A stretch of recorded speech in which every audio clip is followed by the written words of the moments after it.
Iran is approaching talks with the United States and Oman over its nuclear program with growing suspicion, following recent threats of military action from Washington. US President Donald Trump announced that direct talks would take place on Saturday, but warned that Iran would be in great danger if they failed. These warnings come alongside Trump's ongoing threats to bomb Iran if talks don't lead to concessions. I think if the talks aren't successful with Iran, I think Iran is going to be in great danger. And I hate to say it, great danger, because they can't have a nuclear weapon. So is that a yes? You know, it's not a complicated formula. Iran cannot have a nuclear weapon. That's all there is. So Can't have it. ready? Right now we have countries that have nuclear power that shouldn't have it, but I'm sure we'll be able to negotiate out of that too as part of this later on down the line.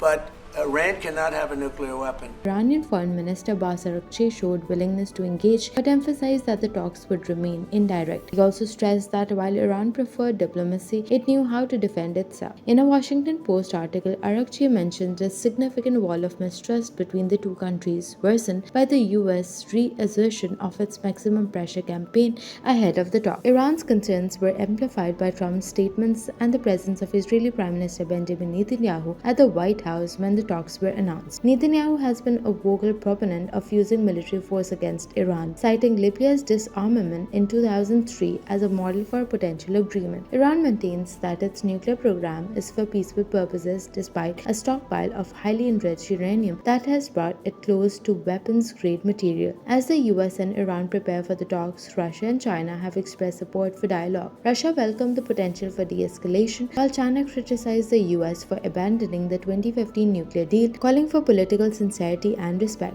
The US withdrew from the agreement in 2018, leading to Iran's decision to stop complying with its commitments. Tensions remain high, with Israel potentially threatening military action if no new agreement is reached. Iran continues to insist that its defense is non-negotiable, pointing to Israel's nuclear arsenal as a key factor in its security concern. The outcome of these talks could have significant implications for the region, with Iran warning that its defense capabilities and regional influence are not up for negotiation.